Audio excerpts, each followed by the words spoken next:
Hey, what's up? It's been a minute, but we're back.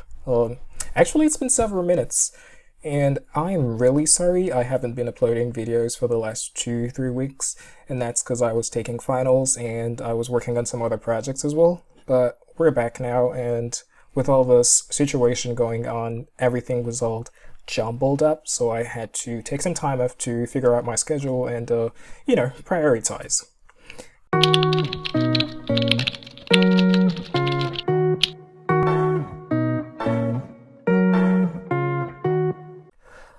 Kicking off with coding interview questions, today we're going to solve the question of removing nth node from the end of the list, from the end of a linked list. So this question gives you a linked list, and you should remove the nth node from the end of the list and return its head. So now that we're back, I'm going to try to upload videos almost every day, or maybe every other day, but we'll see how that goes. So you have a linked list, and that's this kind of a list, right? And you should remove a certain node from the list of a certain index from the end of the list. So say, for example, we have the linked list 1, 2, 3, 4, 5, and n is equal to 2. So if n is equal to 2, I'm going to write that down. If n is equal to 2, you should remove the second node from the end of the list. And the second node from the end of the list is 4. So you should remove this node right here. And return the head of the list. So when I first saw this question, I thought it was just simple linear algebra. But then when I tried to optimize it, it became extremely more difficult to go faster than O of n squared time. And what I mean by that is, my first instinct of solving the question was to iterate through the list with a counter variable, incrementing the counter as we go, and then we find the length of the list. And we do a counter, and then we do head that next, and then we find the end of the list. And so we'll find the length to be 5, right? So now we have the length of the list, and then we know how many places back we need to go because we have the variable n. So all we have to do now is to find the index of the element that we have to remove from the list. So how do we do that? Let's say element, element. The index of that element would be the length of the list minus how many spaces back we have to go, and that would be 2. So that would be 3. So the index of the element would be 0, 1, 2, 3, and voila, we're at 4. And then, this is one loop. After finding this, we're going to go through another loop. That's another loop in order to remove this element 4 from the list. And that is O of n squared time, and it doesn't look too optimal. So the big question is, can we do better than O of n squared time? And the answer is yes. So I'm going to erase this, and then we are going to go through the more optimal solution. We have a list. It's 1, 2, 3, 4. So how do we solve this question in a more optimal fashion? So if we look at the prompt, it says, could you do this in one pass? And that's exactly what we're going to do. So going back to visualizing this as linear algebra, all we have to do is to find the index of the node that we have to remove. But the not so cool thing about linked lists, conventional linked lists, I should say, is that they do not definitively come with the length of the list and the indices of their elements. So if we want to find the index of the element that we want to remove, and that would be I would be equal to, I'm just going to be consistent with element then. So let's say element would be equal to length minus n. So the cool thing about linear algebra in this case is that we only need any 2 variables to find the value of the third variable.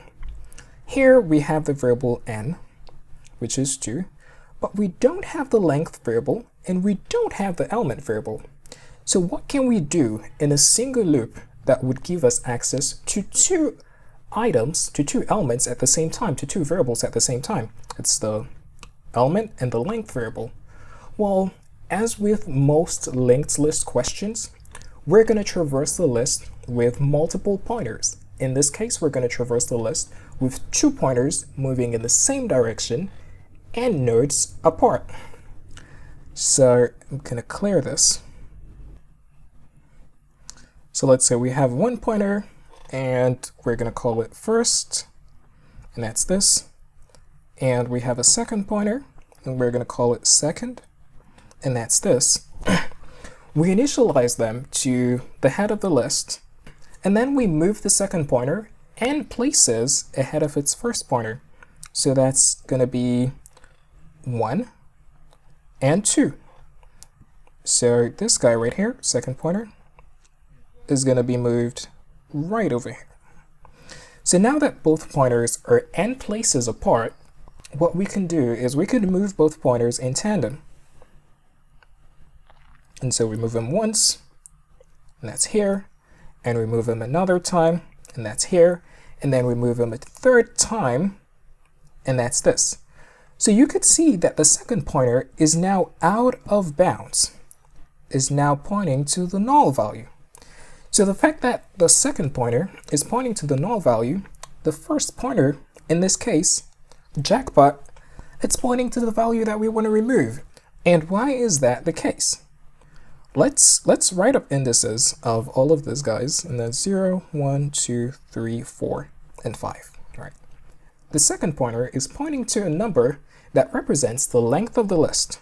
So remember our simple formula, it's element is equal to length minus n.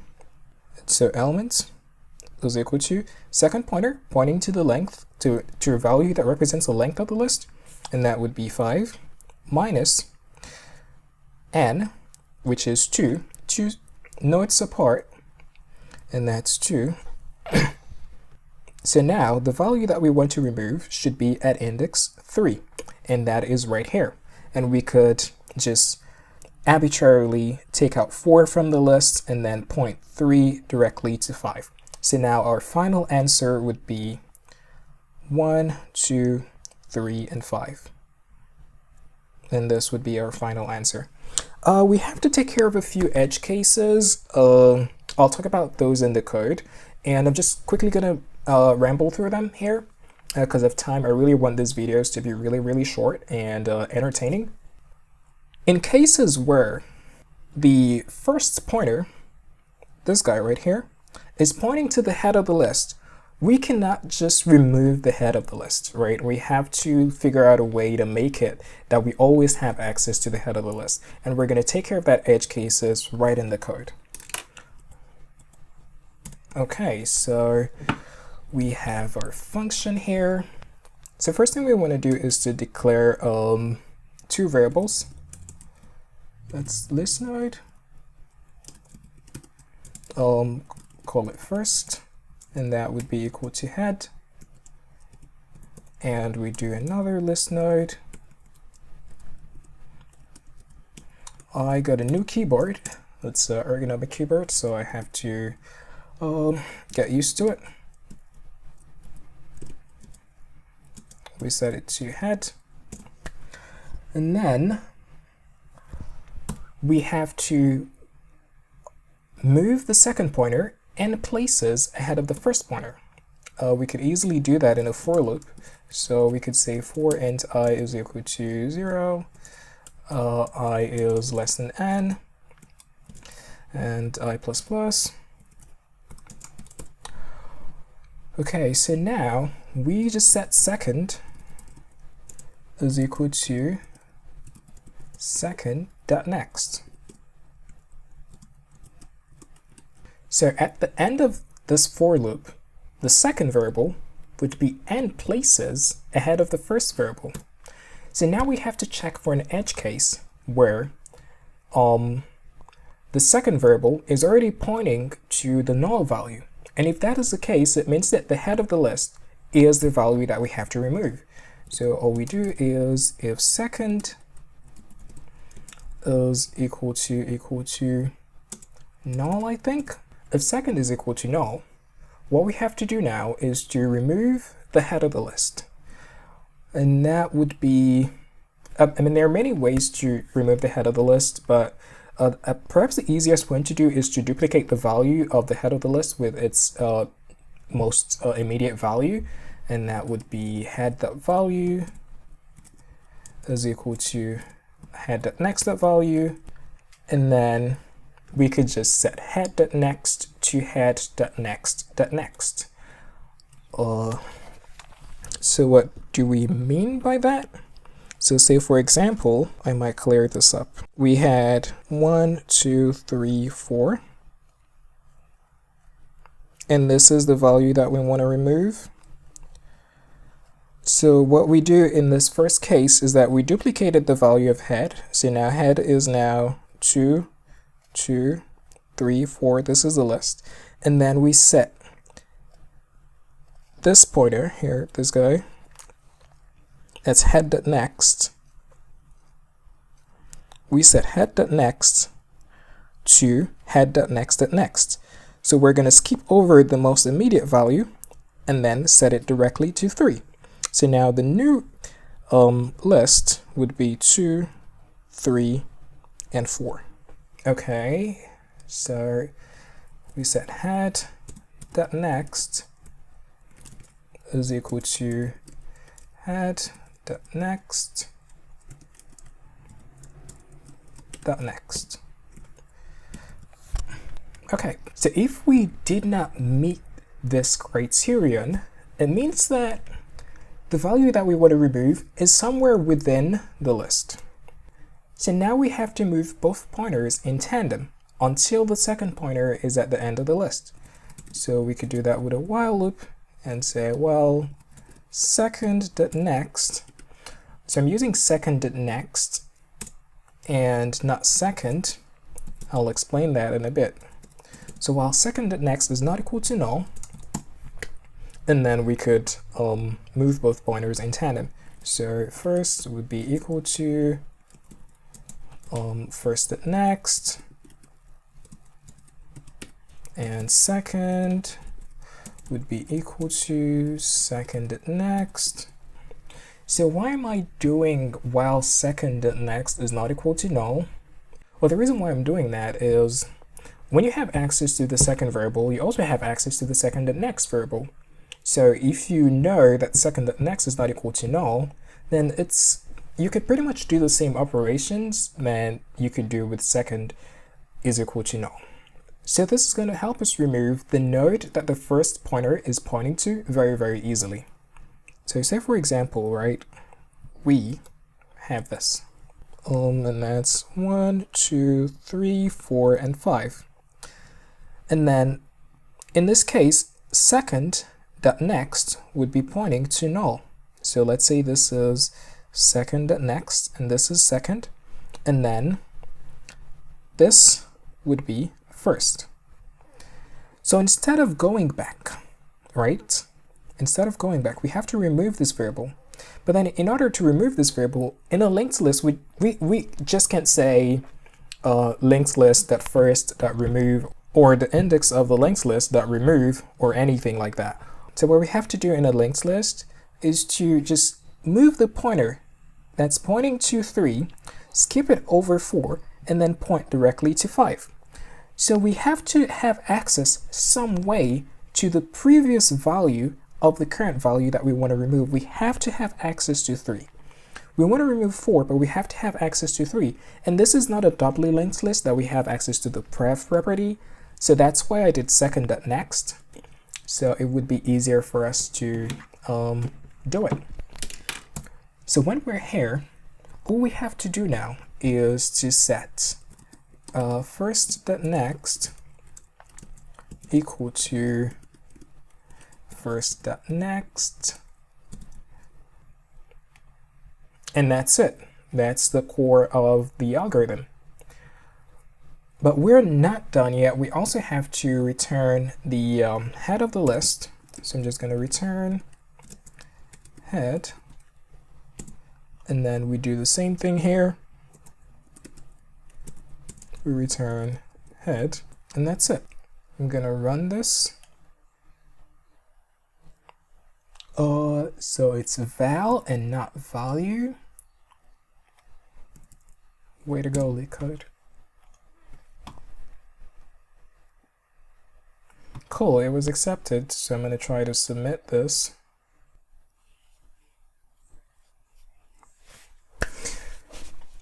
Okay, so we had this error. I did not think about this edge case, and so we're given a linked list with just a single node in it, and you see what we're trying to do here is access the head.next.value, but it has a single node, so it doesn't have any head.next.value, so it's throwing this exception, null pointer exception. So to fix that, all we could do is to get rid of all this logic here, and instead of returning head, we just return head.next. Because if we have a list with a single node, let's say 1, the next node is going to be null. So if we return null, then it would be a valid answer. And either way, if the list has many other values, if we return head.next, let's say this was the value we wanted to remove, and we return head.next as the head value, it means the list is going to start from this. So this entire value has been eliminated. So let's see how this, how LeetCode likes this. And yeah, it likes it better than the first solution. So this runs in O of n time, and it's faster than all the submissions for Java for this question. As always, we're not really doing good at space, but I have no idea why, because this algorithm runs in O of 1 space too, because we're doing everything in place. So now for time and space complexity. So for time complexity, because we're going through the list in one iteration, it's O of n time, because we're going to go through at most n elements in one pass. For space complexity, we're not storing anything, so space complexity is going to be O of 1. So that's it for this question. Hope you find this video informative, and if you like this type of content, please subscribe to the channel and share it around the community. Comment down below, let me know if there are ways you could have made this run better, and also smash the like button for the YouTube algorithm, and I'll see you in the next video. Bye!